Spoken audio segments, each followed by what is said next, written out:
आम आदमी को देख चुके हैं। जिस विश्वास के साथ आम आदमी पार्टी को वोट दिया था, उसने लोगों का शोषण किया। पहले के एवज के अंदर जिस प्रकार का सिस्टम 2014 से पहले कांग्रेस ने खराब कर दिया था और उसके कारण से बड़ी दिक्कतें थी, देश को दिक्कतें थी, आने वाले लोगों को दिक्कतें थी। ओबीसी की भी बड़ी जिम्मेवारी बनती है कि 2024 के चुनाव में नरेंद्र मोदी जी को और बड़े बहुमत से देश का तीसरी बार प्रधानमंत्री बनाने का काम ओबीसी मोर्चा करेगा, ओबीसी समाज करेगा। और अगर मैं ओबीसी के हकों की बात नहीं करूंगा तो और कौन करेगा? ओबीसी को अगर कोई समस्या है, कोई दिक्कत है, तो उसकी बात तो मैंने उठानी है, मैं ही करूंगा उनके अपने समाज के लोगों की बात। मोदी जी का प्रचार करने के लिए ये के संदर्भ में ये सब मीटिंगें हो रही हैं, बैठकें हो रही हैं, तभी लोग घर घर जाकर इस चीजों का प्रचार करें। ओबीसी के लिए इतना जबरदस्त काम नरेंद्र मोदी जी ने किया है, जो आज तक अधिकार नहीं मिले थे, आज वो अधिकार नरेंद्र मोदी जी ने ओबीसी समाज को दिए, जो लंबे समय से संघर्ष कर रहे थे। डॉक्टर भीमराव अंबेडकर जी की जयंती तक इस महाअभियान को लेकर के गांव गांव चलो, घर घर चलो अभियान को लेकर के जो केंद्र सरकार की नीतियां, योजनाएं, उनको घर घर तक पहुंचाने का काम है।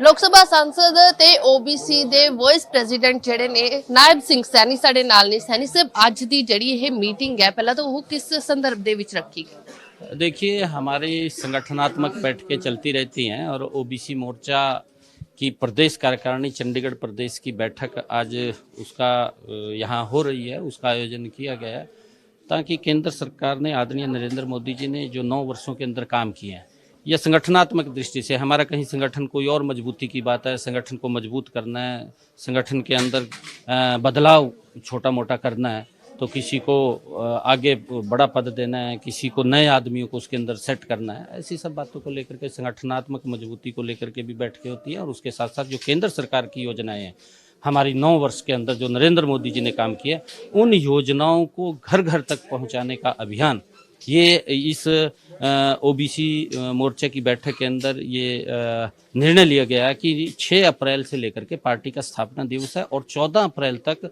डॉक्टर भीमराव अंबेडकर जी की जयंती तक इस महाअभियान को लेकर के गांव गांव चलो, घर घर चलो अभियान को लेकर के जो केंद्र सरकार की नीतियां, योजनाएं, उनको घर घर तक पहुंचाने का काम इसको 2024 के चुनाव से जोड़कर देखा जा रहा है कि बेसिकली मोदी जी का प्रचार करने के लिए ये के संदर्भ में ये सब मीटिंगें हो रही हैं, बैठकें हो रही हैं, तभी लोग घर घर जाकर इस चीजों का प्रचार करें। बिल्कुल, देखिए, सभी पार्टियां, सभी दल करते हैं और 2024 हमारे सामने है और नरेंद्र मोदी जी, जैसा मैंने कहा भी है अभी कि 2014 के अंदर नरेंद्र मोदी जी को 282 सीटें इस देश ने दी और उन्होंने 5 साल तक जबरदस्त काम, देश का सम्मान बढ़ाया।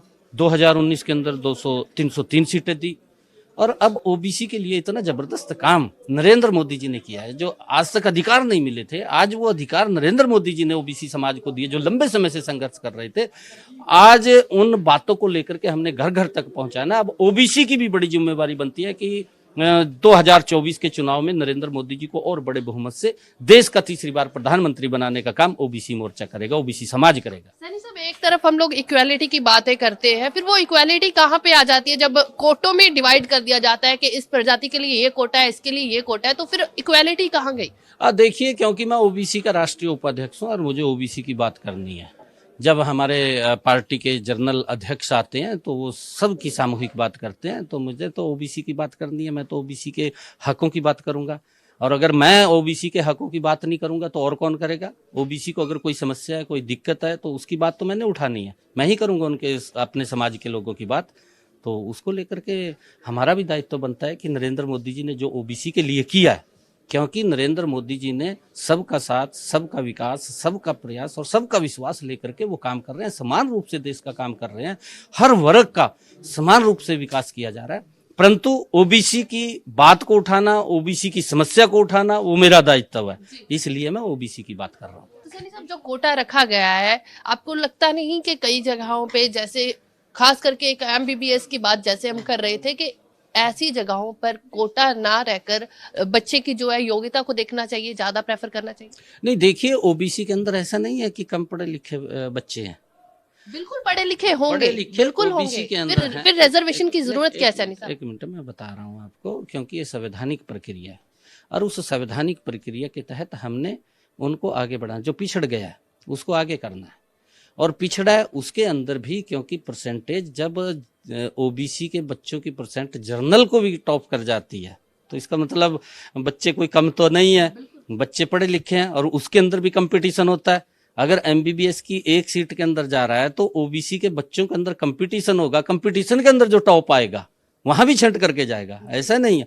इसके ऊपर बिल्कुल सरकार ध्यान लगाए हुए है। पहले के एवज के अंदर जिस प्रकार का सिस्टम 2014 से पहले कांग्रेस ने खराब कर दिया था और उसके कारण से बड़ी दिक्कतें थी, देश को दिक्कतें थी, आने वाले लोगों को दिक्कतें थी लंबे समय तक। क्योंकि जो व्यक्ति डॉक्टर बनता है या कोई ऑफिसर बनता है, अगर कहीं उसके अंदर ट्रांसपेरेंसी में थोड़ी भी दिक्कतें आती हैं तो लोगों को उसका सहन करना पड़ता है। परंतु ये सरकार आम पब्लिक का भी ध्यान कर रही है और एक संविधान के अनुसार जो लोगों को लाभ मिलने चाहिए वो भी देने का काम कर रही है। आखिरी सवाल सैनी साहब, आप पंजाब में भी घूम रहे हो, जलंधर की जिमनी चोन आ रही है, वहां पर दलित सीट बोली जा रही है, तो लगता है कि इस चीज का इम्पैक्ट जो है वो भारतीय जनता पार्टी को इसका लाभ होगा? देखिए, मैं परसों मैंने कहा है कि मैं पंजाब के अंदर था, पटियाला में था और बड़ी एक बैठक जिला की वहाँ थी और उसके बाद मैं प्रेस से भी बात किया था।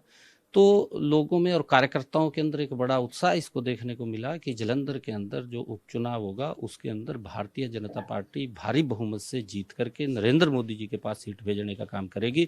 और आने वाले 2024 के अंदर 13 की 13 लोकसभा की सीटें, क्योंकि कांग्रेस से लोगों का मुंह भंग हो चुका है, कांग्रेस को भुग चुके हैं लोग, आम आदमी को देख चुके हैं। जिस विश्वास के साथ आम आदमी पार्टी को वोट दिया था, उसने लोगों का शोषण किया, लोगों को प्रलोभन देकर के वोट लेने का काम किया, परंतु उसके ऊपर पूरा नहीं उतरे।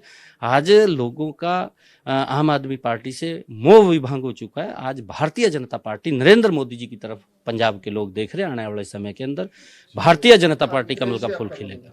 बहुत बहुत धन्यवाद। तो बिल्कुल बता दें कि नायब सिंह सैनी थे जिन्होंने बोला कि ओबीसी के जो ओबीसी को लाभ पहुंचाया गया है प्रधानमंत्री नरेंद्र मोदी जी की ओर से, वो बैठ के कर लोगों को बताया जा रहा है और इसी को लेकर घर घर जो है लोग जाएंगे और ये योजना के तहत जो है योजनाओं के बारे में बताया जाएगा। कैमरा पर्सन शशिपाल के साथ शालू मेरोक, चंडीगढ़।